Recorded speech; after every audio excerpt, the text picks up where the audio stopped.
بسم اللہ الرحمن الرحیم۔ السلام علیکم۔ حکیم طیب النذیر آپ سے مخاطب ہوں۔ میرے یوٹیوب چینل پر اور میری ویب سائٹ پر آپ کو ہیلتھ یعنی صحت سے متعلق ہربل ادویات سے خود اپنا علاج کرنا اور مرض کی شدت میں مجھ سے رابطہ کرنا شامل ہے۔ کا موضوع معدہ کی تیزابیت سے معدہ کے السر تک کا سفر، معدہ کے زخم اور ان کا مکمل آرگینک علاج۔ معدہ میں زخم ہونے کی صورت کو معدے کا السر کہتے ہیں۔ یہ زخم پرانا ہونے سے اکثر السر بڑھتا چلا جاتا ہے۔ معدہ کے السر کو معدے اور چھوٹی آنت سے منسلک کیا جاتا ہے۔ معدہ کے السر کا درد اگر بڑھ جائے تو عموماً کمر درد بھی شروع ہو سکتی ہے۔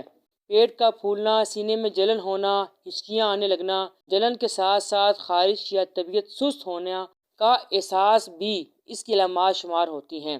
السر کی ایک اور نشانی جو عموماً عورتوں کو زیادہ ہوتی ہے وہ دل متلانا ہے۔ یہ کیفیت ہاضمے میں موجود سیال کی کیمسٹری بدل جانے سے ہوتی ہے اور معدے کو اپنے ٹائم پر خوراک کو ہضم کرنا اکثر مشکل لگتا ہے۔ بعد میں اگر علامات شدید ہو جائیں تو قے ہونا شروع ہو جاتی ہیں یا پیٹ لوز بھی ہو سکتا ہے۔ مریض یہ سوال عام طور پہ پوچھتا ہے کہ کن غذاؤں کے کھانے سے معدہ کا السر ہوتا ہے۔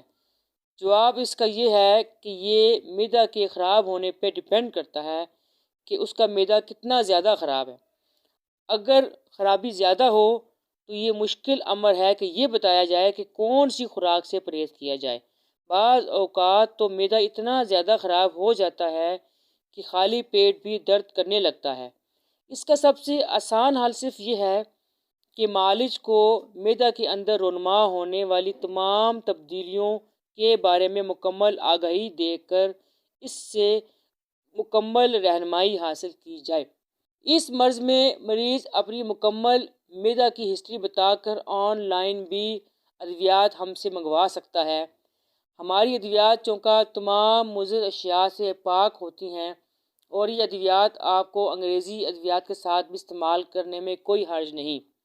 آرگینک ہونے کی وجہ سے یہ معدہ کو دوبارہ مکمل صحت مند بنا کر آپ کو ایک خوشگوار زندگی کی طرف لے جاتی ہیں۔